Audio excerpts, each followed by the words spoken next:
The thought process of A covert narcissist. क्या आपके life partner का बिहेवियर आपको कभी कभी कंफ्यूज कर देता है? एक दिन वो इतने लविंग होते हैं और अगले दिन एकदम कोल्ड और डिस्टेंट। तो हो सकता है कि आप एक कोवर्ट नार्सिसिस्ट के साथ रह रहे हैं। आज हम इन कॉम्प्लेक्स पर्सनालिटीज की गहराई में डिस्कस करेंगे। क्या आप एक कोवर्ट नार्सिसिस्ट के साथ रिश्ते में हैं और उनकी कॉम्प्लेक्स थिंकिंग को समझने की कोशिश कर रहे हैं? तो ये वीडियो आपके लिए है। चाहे आप इस रिश्ते को मेंटेन करना चाहते हो या इससे बाहर निकलना चाहते हो, इस वीडियो में हम आपको बताएंगे कि एक नार्सिसिस्ट क्या सोचता है, कैसे महसूस करता है और क्यों ऐसा व्यवहार करता है। ये जानकारी आपको एम्पावर्ड बनाएगी और बेहतर डिसीजन लेने में मदद करेगी। ये वीडियो हमारे पिछले video how the mind of A covert narcissist talks, science, patterns and red flags, habits का अगला भाग है, जो हमारे दूसरे इंग्लिश चैनल रिकवर थाईसेल्फ पर उपलब्ध है। लिंक डिस्क्रिप्शन में दिया गया है। अगर आप नार्सिसिस्टिक रिश्तों के बारे में और जानना चाहते हैं तो कृपया हमारे चैनल को सब्सक्राइब करें।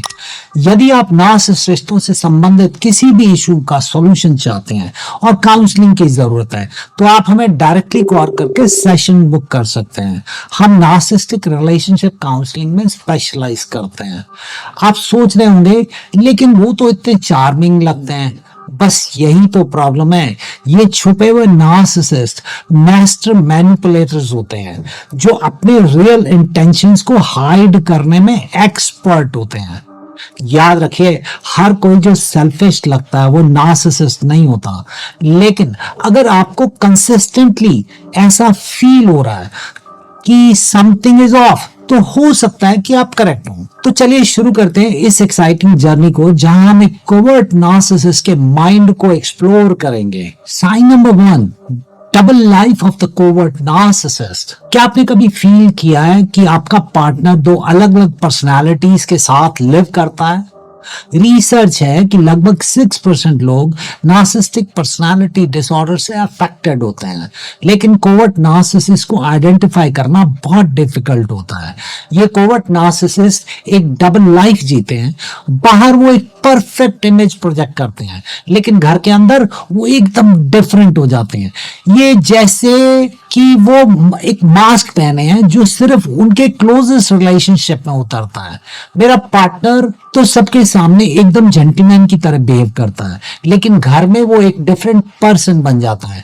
ये एक कॉमन फ्रेज है जो कोवर्ट नार्सिसिस्ट के पार्टनर अक्सर यूज करते हैं। चलिए एक सेशन का एग्जाम्पल देखते हैं। दिल्ली के एक सॉफ्टवेयर इंजीनियर की शादी हुई एक बहुत ही ब्यूटीफुल और इंटेलिजेंट लड़की से। सबको लगा कि ये परफेक्ट मैच है, लेकिन शादी के कुछ ही महीनों बाद इंजीनियर की वाइफ को लगा कि कुछ तो गड़बड़ है। उसका हस्बैंड बाहर तो सबके सामने बहुत चार्मिंग बनता था, लेकिन घर में वो बिल्कुल ही डिफरेंट पर्सन बन जाता था। वो हमेशा अपनी वाइफ को सब्टली क्रिटिसाइज करने की कोशिश करता, लेकिन ऐसे तरीके से कि उसे समझ ही ना आए कि वो क्या कर रहा है। जैसे कि वो कहता था, तुम तो इतनी इंटेलिजेंट हो फिर भी इतनी सिंपल सी बात नहीं समझ पाती। एक कोवर्ट नार्सिसिस्ट की पर्सनालिटी ऐसी होती है जैसे दिल्ली का मौसम, बाहर गर्मी, अंदर ठंड और बीच में धूल भरी आंधी। मुंबई के एक कपल में पत्नी ने पति से पूछा, तुम बाहर इतने स्वीट क्यों बनते हो? नार्सिसिस्टिक हस्बैंड ने जवाब दिया, क्योंकि मैं वादा मैदा हूं, बाहर से मुलायम अंदर से खाली। ये बिहेवियर एक कैमेलियन की तरह है जो अपने सराउंडिंग्स के अकॉर्डिंगली अपना रंग बदलता है। कोवर्ट नार्सिसिस्ट भी ऐसे ही हैं। वो हर सिचुएशन में अपने फायदे के लिए अपना बिहेवियर चेंज कर लेते हैं। ये डबल लाइफ उनके लिए भी स्ट्रेसफुल होती है। वो कॉन्स्टेंटली एक एक्ट कर रहे होते हैं जो मेंटली एग्जॉस्टिंग हो सकता है। एक कोवर्ट नार्सिसिस्ट की लाइफ एक रियलिटी शो की तरह होती है। कैमरा के सामने कुछ और कैमरा के पीछे कुछ और, बाहर चमक अंदर दमक। कोवर्ट नार्सिसिस्ट का यही तो है धमक। अब आपसे एक सवाल, क्या आपने कभी अपने पार्टनर में ऐसे कॉन्ट्रास्टिंग बिहेवियर्स नोटिस किए हैं? क्या वो बाहर और घर में अलग अलग तरह से बिहेव करते हैं? आपकी एक्सपीरियंस की कहानी दूसरों को इंस्पायर और एम्पावर कर सकती है। कृपया कमेंट्स में शेयर करें। इस टॉपिक पर लोगों की राय डिवाइडेड हो सकती है। कुछ लोग मानते हैं कि हर कोई थोड़ा बहुत अलग बिहेव करता है अलग अलग सिचुएशंस में, लेकिन क्या ये नॉर्मल बिहेवियर है या कुछ डीपर प्रॉब्लम का साइन? हम आगे वीडियो में इस बारे में और जानेंगे कि ये कोवर्ट नार्सिसिस्ट कैसे मैनिपुलेट करते हैं। Sign number 2, manipulation master, the covert narcissist game. क्या आपको कभी ऐसा फील हुआ है कि आपके इमोशंस के साथ कोई खेल रहा है? एक डिस्टर्बिंग फैक्ट ये है कि कोवर्ट नार्सिसिस्ट अपने पार्टनर्स के इमोशंस को लगातार मैनिपुलेट करते रहते हैं, जिससे उनके पार्टनर्स को अक्सर इमोशनल रोलर कोस्टर पर चढ़ा दिया जाता है। ये मैनिपुलेशन मास्टर्स हर सिचुएशन को अपने एडवांटेज में टर्न कर लेते हैं। वो एक चेस प्लेयर की तरह होते हैं जो हर मूव को केयरफुली प्लान करता है ताकि वो गेम जीत सके। मुझे कभी समझ नहीं आता कि मैं कब राइट हूं और कब रॉन्ग। ये कॉमन फीलिंग है जो कोवर्ट नार्सिसिस्ट के पार्टनर एक्सपीरियंस करते हैं। एक एग्जांपल लेते हैं सेशन का। मुंबई के एक बिजनेसमैन की वाइफ ने शादी के बाद नोटिस किया कि उसका हस्बैंड हमेशा उसे गिल्टी फील करवाता है। अगर वो अपने पेरेंट्स से मिलने जाना चाहे तो वो कहता है तुम्हें मेरी कोई केयर नहीं है, मैं यहाँ अलोन रह जाऊंगा। और अगर वो घर पे रहती है तो कहता है तुम अपने पेरेंट्स को भी नहीं देखती, कैसी डॉटर हो। वाह। कैलकाटा के कपल में पति हर बार अपनी गलती पर पत्नी को दोषी ठहराता था। पत्नी ने एक दिन कहा तुम्हारी मैनिपुलेशन तो बंगाली रसगुल्ले जैसी है, मीठी दिखती है पर डायबिटीज दे देती है। जयपुर के कोवर्ट नार्सिसिस्ट ने अपनी गर्लफ्रेंड से कहा तुम मेरे बिना कुछ नहीं, तो गर्लफ्रेंड ने जवाब दिया और तुम मेरे साथ दाल बाटी चूरमा हो, बाहर से स्वादिष्ट अंदर से सूखे।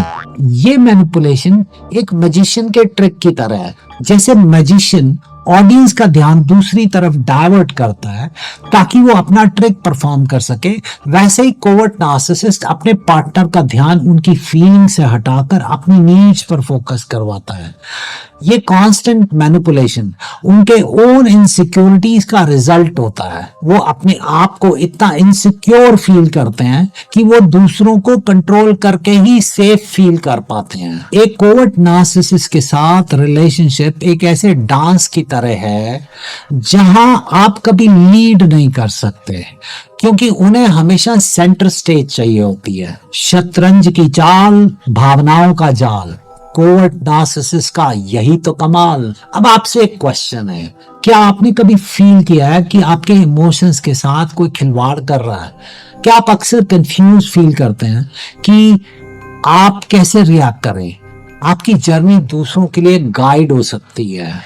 अपना एक्सपीरियंस प्लीज शेयर करें कमेंट्स में।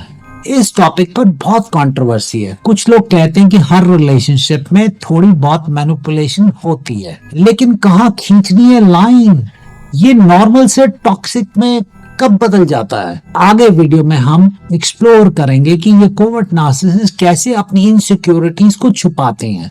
गेट क्यूरियस जानने के लिए कि उनके मास्क के पीछे क्या छुपा हुआ है। Number 3, hidden insecurities of the covert narcissist. क्या आपने कभी सोचा है कि जो लोग सबसे ज्यादा कॉन्फिडेंट दिखते हैं वो अंदर से सबसे ज्यादा इनसिक्योर हो सकते हैं? एक सरप्राइजिंग फैक्ट ये है कि कोवर्ट नार्सिसिस्ट अक्सर एक्सट्रीम इनसिक्योरिटी सफर करते हैं। रिसर्च सजेस्ट करती है कि उनका नार्सिस्टिक बिहेवियर उनकी डीप रूटेड इनसिक्योरिटीज को मास्क करने का एक वे है। ये इनसिक्योरिटीज एक बर्फ के पहाड़ की तरह है, जो दिखता है वो सिर्फ टिप ऑफ द आइसबर्ग होता है।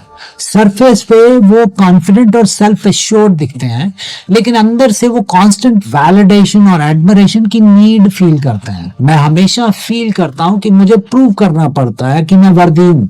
ये एक कॉमन थॉट है जो कोवर्ट नार्सिसिस्ट के माइंड में चलता रहता है। एक सेशन का एग्जाम्पल लेते हैं। पुणे के एक डॉक्टर ने हमेशा अपनी वाइफ से कहता था मैं तो कुछ स्पेशल नहीं हूँ, बस एक ऑर्डिनरी डॉक्टर हूँ। लेकिन फिर वो ऐसी बात करता कि उसकी वाइफ को लगता कि वो कितना ग्रेट है।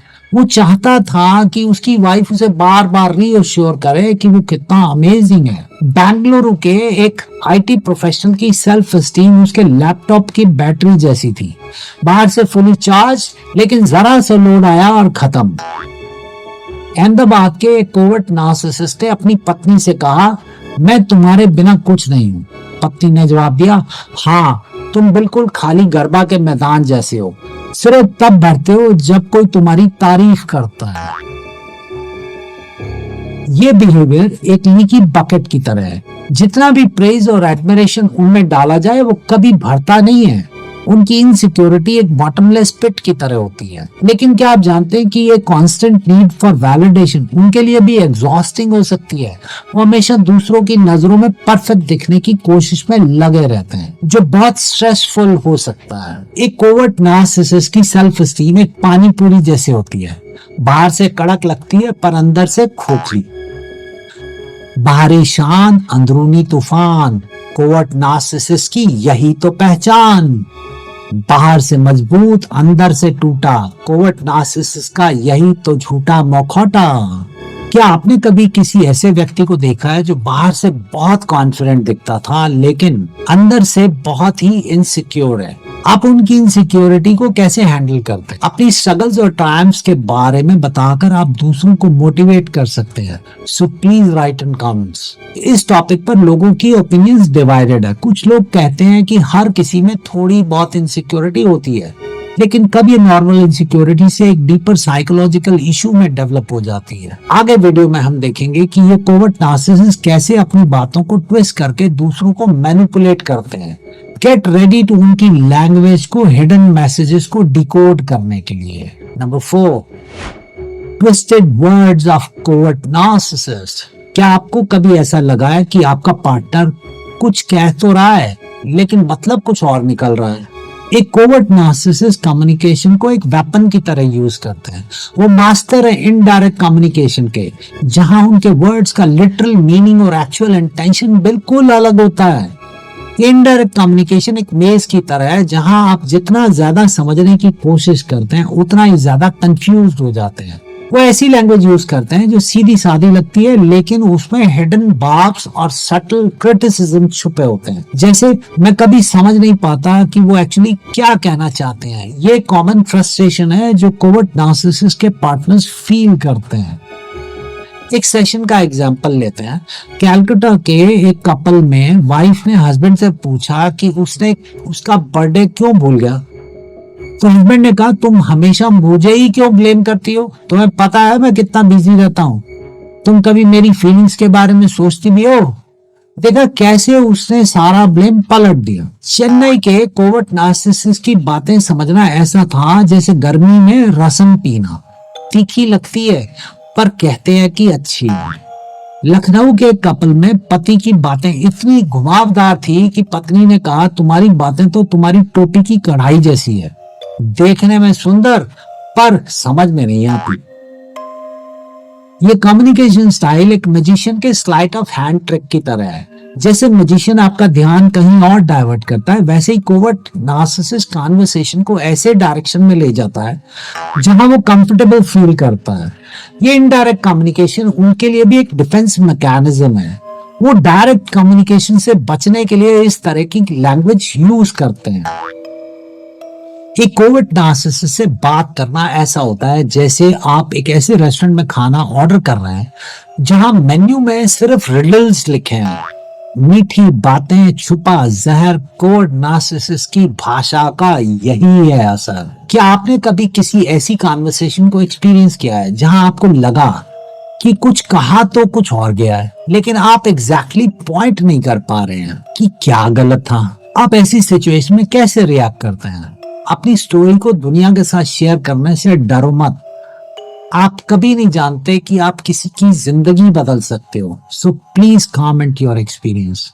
इस टॉपिक पर डिफरेंट ओपिनियंस हैं। कुछ लोग कहते हैं कि इनडायरेक्ट कम्युनिकेशन कभी कभी नेसेसरी होती है, लेकिन दूसरों की फीलिंग्स हर्ट ना हो।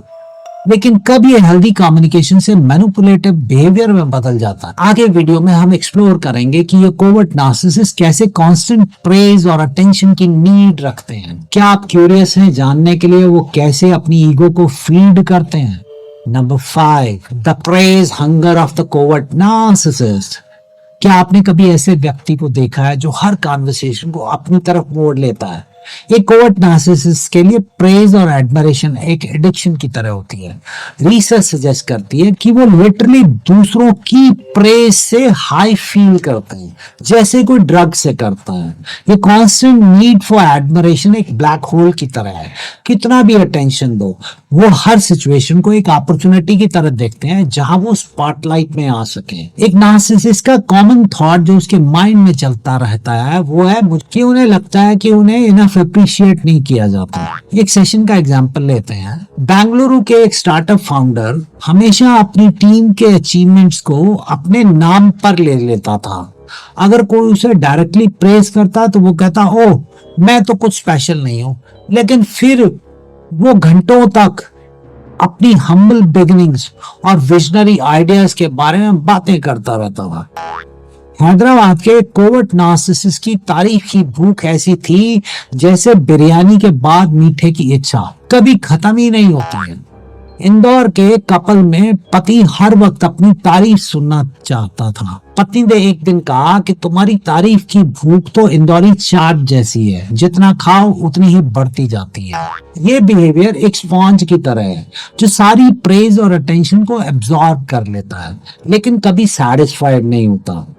लेकिन क्या आप जानते हैं कि ये कांस्टेंट नीड फॉर वैलिडेशन उनके रिलेशनशिप्स पर कितना स्ट्रेन डालती है। उनके पार्टनर्स को लगता है कि वो कभी भी इनफ नहीं कर सकते। एक कोवर्ट नार्सिसिस्ट के साथ कॉन्वर्सेशन करना ऐसा है जैसे आप एक ऐसे पर्सन के साथ सेल्फी ले रहे हो जो हर एंगल में परफेक्ट दिखना चाहता है। एग्जॉस्टिंग है। तारीफों की भूख कभी ना बुझे कोवर्ट नार्सिसिस्ट का ये अंतहीन जुनून है। अब आपसे एक क्वेश्चन है, क्या आपने कभी किसी ऐसे व्यक्ति को डील किया है जो हमेशा सेंटर ऑफ अटेंशन बनना चाहता है? आप ऐसी सिचुएशन में कैसे रिएक्ट करते हैं? Sharing is caring. अपनी कहानी शेयर करके आप एक कम्युनिटी बना सकते हैं। इस टॉपिक पर बहुत डिबेट होती है। कुछ लोग कहते हैं कि थोड़ी बहुत प्रेज तो हर किसी को अच्छी लगती है, लेकिन कब ये हेल्दी सेल्फ एस्टीम से नार्सिसिज्म में बदल जाती है। आगे वीडियो में हम देखेंगे कि ये कोवर्ट नार्सिसिस्ट कैसे एक इमोशनल वैम्पायर की तरह बिहेव करते हैं। ओके, लेट्स डिस्कस कि ये कैसे दूसरों की इमोशनल एनर्जी को ड्रेन करते हैं। Sign 6 emotional vampire the covert narcissist drain. क्या आपको कभी ऐसा फील हुआ है कि किसी के साथ टाइम स्पेंड करने के बाद आप कंप्लीटली ड्रेन्ड महसूस कर रहे हैं? एक डिस्टर्बिंग फैक्ट ये है कि कोवर्ट नार्सिसिस्ट दूसरों की इमोशनल एनर्जी को लिटरली सक कर लेते हैं। साइकोलॉजी में इसे इमोशनल वैम्परिज्म कहा जाता है। ये इमोशनल वैम्परिज्म एक वन वे स्ट्रीट की तरह है जहां सारा इमोशनल सपोर्ट और एनर्जी सिर्फ एक डायरेक्शन में फ्लो होती है। वो अपने पार्टनर्स को एक एंडलेस इमोशनल सपोर्ट सिस्टम की तरह यूज करते हैं, लेकिन रिटर्न में कुछ नहीं देते। मुझे लगता है कि मैं हमेशा दे रहा हूँ लेकिन कुछ भी रिसीव नहीं करता। ये कॉमन फीलिंग है जो कोवर्ट नार्सिसिस्ट पार्टनर्स एक्सपीरियंस करते हैं। एक सेशन का एग्जांपल लेते हैं। हैदराबाद के कपल में जब भी वाइफ को कोई प्रॉब्लम होती तो हस्बैंड उसे सुनने की बजाय अपनी प्रॉब्लम्स के बारे में बात करने लगता है। अगर वाइफ रोती तो वो कहता, तुम तो बस थोड़ा अपसेट हो, मेरी लाइफ तो पूरी बर्बाद हो गई है। वो हमेशा खुद को ही विक्टिम दिखाता है और वाइफ की फीलिंग्स को इग्नोर करता था। पुणे के कोवर्ट नार्सिसिस्ट की इमोशनल डिमांड्स ऐसी थी जैसे मानसून में बिजली की डिमांड, कभी पूरी नहीं होती और सब कुछ ड्रेन कर देती है। जयपुर के कपल में पत्नी ने अपने पति से कहा, तुम मेरी फीलिंग्स को ऐसे एब्जॉर्ब करते हो जैसे रेगिस्तान पानी को, सब कुछ सोख लेते हो और फिर भी सूखे रहते हो।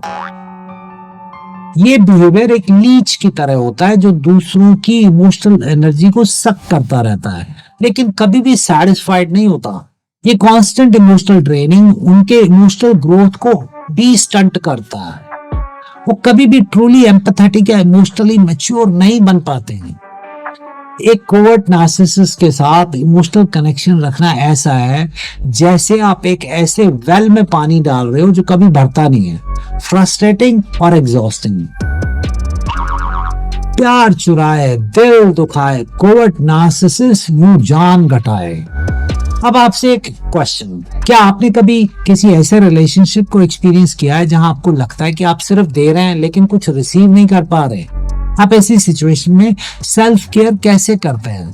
आपकी कहानी किसी के दिन को ब्राइटन कर सकती है और मोटिवेट कर सकती है। इस टॉपिक पर डिफरेंट व्यूज हैं। कुछ लोग कहते हैं कि हर रिलेशनशिप्स में अप्स एंड डाउन्स होते हैं और कभी कभी एक पार्टनर को दूसरे से ज्यादा सपोर्ट की नीड होती है, लेकिन कभी ये नॉर्मल फ्लक्चुएशन से एक टॉक्सिक पैटर्न में बदल जाता है। आगे वीडियो में हम देखेंगे कि इन कोवर्ट नार्सिसिस्ट के साथ डील कैसे किया जाए। आई एम एक्साइटेड बताने के लिए कि आप अपने आप को कैसे प्रोटेक्ट कर सकते हैं। Number 7, breaking free, escaping the covert narcissist web.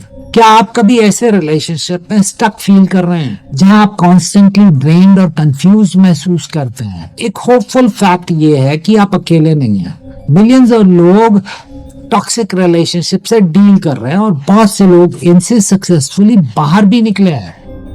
Recovery एक जर्नी की तरह है, ये एक डेस्टिनेशन नहीं है जहां आप एक दिन में पहुंच जाएंगे, बल्कि ये एक प्रोसेस है जिसमें अप्स एंड डाउन आते हैं, लेकिन हर स्टेप आपको एक हेल्थियर और हैप्पियर लाइफ की तरफ ले जाता है। बहुत से सर्वाइवर्स एक्सपीरियंस करते हैं कि ये एक पावरफुल रियलाइजेशन है और वो रिपीट करते हैं कि मैंने रियलाइज किया है कि मैं डिजर्व करता हूं कि मेरी फीलिंग्स को वैल्यू दिया जाए। एक सेशन का एग्जांपल लेते हैं। मुंबई की एक वुमन ने 10 साल तक एक कोवर्ट नार्सिसिस्ट के साथ रिलेशनशिप में रहने के बाद फाइनली उसने छोड़ने का डिसीजन लिया।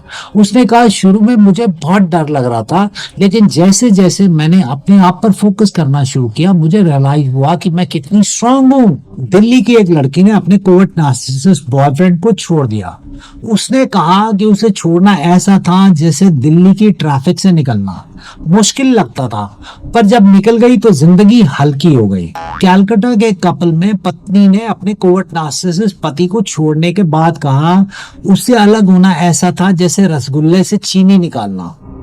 पहले लगा कि स्वाद चला जाएगा, पर बाद में पता चला कि जिंदगी कितनी स्वस्थ हो जाएगी। रिकवरी का प्रोसेस एक बटरफ्लाई के मेटामॉर्फोसिस की तरह है। पहले आप वल्नरेबल और कंफ्यूज फील करते हैं, लेकिन धीरे धीरे आप एक स्ट्रॉन्गर और more beautiful version of yourself में ट्रांसफॉर्म हो जाते हैं। लेकिन क्या आप जानते हैं कि रिकवरी के दौरान प्रोफेशनल हेल्प लेना कितना इंपॉर्टेंट है? एक थेरेपिस्ट आपको टूल्स और स्ट्रेटजीज प्रोवाइड कर सकता है जो आपकी हीलिंग जर्नी में बहुत हेल्पफुल हो सकती है। एक टॉक्सिक रिलेशनशिप से बाहर निकलना ऐसा होता है जैसे आप एक टीवी शो को फाइनली बंद कर रहे हैं जो आपको पसंद नहीं था, लेकिन आप एडिक्शन की वजह से उसे देखते रहते थे। लिबरेटिंग, टूटे बंधन, नई उड़ान, कोवर्ट नार्सिसिस्ट से मुक्ति की यही पहचान। अब आपसे एक फाइनल क्वेश्चन, अगर आप किसी ऐसी सिचुएशन में हैं तो आप क्या फर्स्ट स्टेप लेंगे अपनी हीलिंग जर्नी शुरू करने के लिए? अपना एक्सपीरियंस शेयर करके आप दूसरों को उनके गोल्स को पाने के लिए प्रेरित कर सकते हैं, मोटिवेट कर सकते हैं। इस टॉपिक पर डिफरेंट ओपिनियंस हैं। कुछ लोग कहते हैं कि रिलेशनशिप को बचाने की कोशिश करनी चाहिए, जबकि दूसरे कहते हैं कि टॉक्सिक रिलेशनशिप से जल्द बाहर निकल जाना चाहिए। आप क्या सोचते हैं? Please right in comments. मेरा मानना है कि आप डिजर्व करते हैं एक हेल्दी और लविंग रिलेशनशिप। आप स्ट्रांग हैं, आप केपेबल हैं और आप इससे बाहर निकल सकते हैं। क्योंकि आप शायद एक टॉक्सिक रिलेशनशिप से डील कर रहे हैं जो आपको मेंटली अफेक्ट कर रही है या करेगी, तो आप अपने आप को बेहतर जानने के लिए हमारे इंग्लिश चैनल रिकवर थाईसेल्फ पर एक और वीडियो देखें जिसका टाइटल है recovery after narcissistic abuse, why those affected by narcissistic abuse being prefer at home. उसका लिंक भी डिस्क्रिप्शन में दिया गया। ये वीडियो आपको स्ट्रेंथन करेगी। हम एक ऐसी कम्युनिटी बना रहे हैं जो नार्सिसिज्म के बारे में अवेयर हो रही है। आप दूसरों को मदद कर सकते हैं ताकि वो अपनी जिंदगी के कीमती साल इस दुख से बचा सकें। जब लोग अवेयर होंगे तो उन्हें इन सेल्फिश लोगों द्वारा एक्सप्लॉइट नहीं किया जाएगा। उम्मीद है कि आप हमारे चैनल को सब्सक्राइब करेंगे, अपनी जर्नी से सीखी गई नॉलेज को दूसरों के साथ शेयर करेंगे। चलिए साथ मिलकर एम्पावर करते हैं। तो सब्सक्राइब करें और इस मिशन का हिस्सा बनिए। इस जर्नी पर हमारे साथ रहने के लिए थैंक यू। हम उम्मीद करते हैं कि इस वीडियो ने आपको कुछ वैल्यूएबल इंसाइट्स दी होंगी। अगर आपको ये इन्फॉर्मेशन हेल्पफुल लगी तो प्लीज इसे अपने दोस्तों और फैमिली के साथ शेयर करें, क्योंकि अवेयरनेस ही वो स्टेप है जो हमें टॉक्सिक रिलेशनशिप से बचा सकती है। अगली वीडियो में हम और भी इंटरेस्टिंग टॉपिक्स एक्सप्लोर करेंगे। तब तक के लिए अपना ख्याल रखिए और स्ट्रांग रहिए, और याद रखिए आप डिजर्व करते हैं लव और रिस्पेक्ट। टेक केयर और बाय बाय। हाँ, और remember, you can and you will heal. Just start today.